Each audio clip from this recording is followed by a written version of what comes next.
In recent years, and especially in the past year, since oligarch Ivanishvili's ბოლო წლებში განსაკუთრებით კი უკანასკნელ წელიწადში მას შემდეგ რაც ოლიგარქ ივანიშვილის ქართულმა ოცნებამ ეგრეთ წოდებული რუსული ანუ აგენტების კანონი მიიღო 30-იანი წლების ტერორის ტრავმა მთელი სიცხადით აღდგა ჩვენ სინამდვილეში სამოქალაქო საზოგადოების ხმა დღეს ევროპარლამენტის ამ ტრიბუნიდან ისმოდა ის ადამიანები ვინც თითქმის 200 დღეა ქუჩაში ახალი არჩევნებისა და უკანონო პატიმრობის გათავისუფლების მოთხოვნით დგანან დღეს ევროპარლამენტში საუბრობენ ძალადობასა და რეპრესიებზე.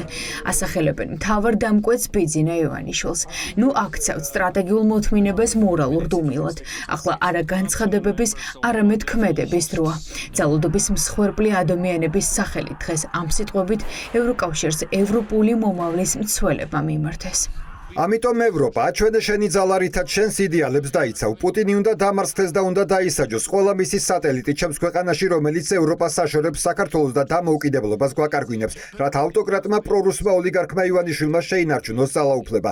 ისინი დღენია და გაძაგებენ ევროპას. პროპაგანდის მეშვეობით მტრის ხატად აქვს დასავლეთი გამოცხადებული და თავად კი ყველა დასავლური პრივილეგიით სარგებლობენ. მოგზაურობით, გართობით თუ ოჯახის წევრების სწავლითა თუ ცხოვრებით დასრულებული. ამ თვალთმაქცობას კი ბოლო უნდა მოეღოს.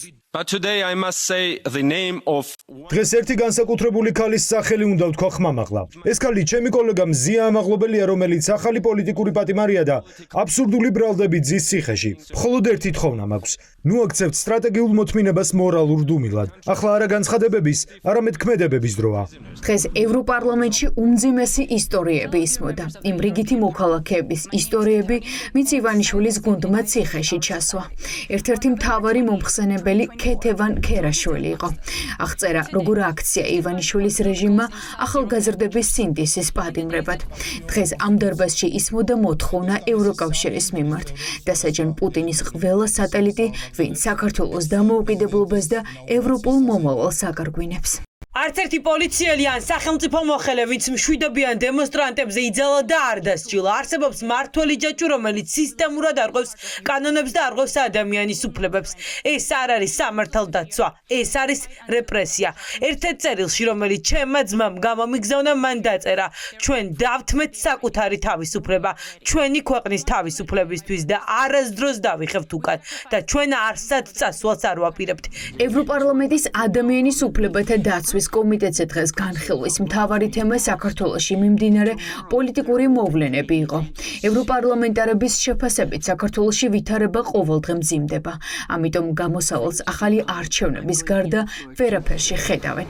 ევროკავშირმა უნდა იმოქმედოს და დაასანქციონოს ოცნების ყველა ჩინოვნიკი, ვინც საქართველოში დემოკრატიას ძირს უთხრის.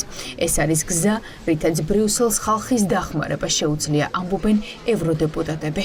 ვითარება საქართველოში ყოველდღიურად მძიმდება.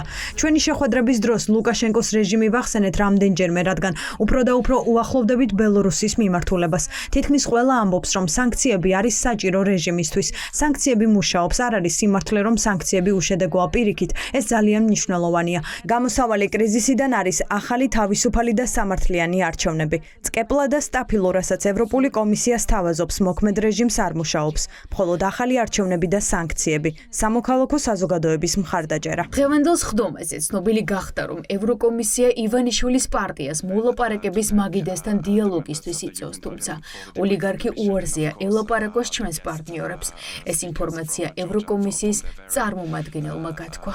We have offered the Georgian authorities to enter into a dialogue. ჩვენ შევთავაზეთ ხელისუფლებას დიალოგი ადამიანის უფლებების საკითხებთან დაკავშირებით, რათა გადაგვეცა ის წუხილები, რომელიც გვაქვს, მაგრამ მათგან პასუხი ჯერჯერობით არ მიგვიღია. ჩვენი მესიჯი მკაფიოა. საქართველოს ხელისუფლების მაღალჩინოსნებმა უნდა გაათავისუფლონ უსამართლოდ დაკავებული პირები, უნდა შეწყვიტონ ძალადობა და დაშინება და შეაჩერონ ყველა რეპრესიული კანონი და შეუერთდნენ რეალურ დიალოგს ოპოზიციასთან და სამოქალაქო საზოგადოებასთან ერთად. ჩვენ შევაჩერეთ პირდაპირ კონტაქტები ხელისუფლებასთან და შევაჩერეთ უვიზო რეჟიმი დიპლომატიური პასპორტების მქონე პირებისთვის. ჩვენს ხელში სხვა მექანიზმებიც არის. უმაღლესმა წარმომადგენელმა მოლაპარაკების მაგიდაზე განსახილულად დადო. სანქციები და დისკუსია წევრ სახელმწიფოებთან ახლაც მიმდინარეობს. შესაძლოა გააქტიურდეს დამატებითი ზომებიც, მათ შორის ვიზების შეჩერების მექანიზმიც.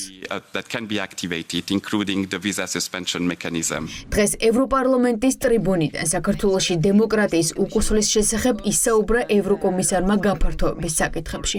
მარტაკოსმა თქვა, რომ შეუძლებელია პასუხგაუცემელი დარჩეს ის გუნდი, რომელიც საკუთარი მოქალაქეების ნების წინააღმდეგ მოქმედებს. ევროკომისიამ იცის, რა შედეგი გამოიღო ოცნების გუნდის წინააღმდეგ დაწესებულმა სანქციებმა.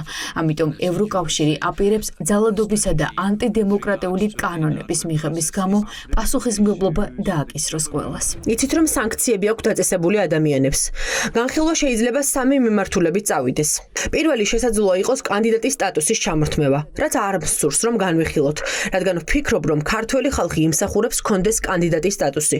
გვაქვს ღრმა და ყოვლისმომცველი სავაჭრო შეთანხმება. რამდენიმე დებულება შეიძლება გაუქმდეს, იმის გამო, რაც საქართველოში ხდება. მესამე ნაწილი იქნებოდა ვიზა ლიბერალიზაციის გაუქმება, რასაც ასევე არ ვისურვებდი მთელი მოსახლეობისთვის, რადგან იმსახურებს, რომ ისარგებლოს თავისუფალი უვიზო მიმოსვლის სისტემით.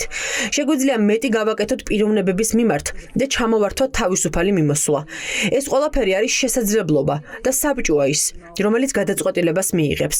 მან შეაჩერა მოლაპარაკებები და როგორც კი მთავრობა აჩვენებს მზაობას და უბრუნდეს ევროპულ გზას, შევძლებს ლაპარაკს.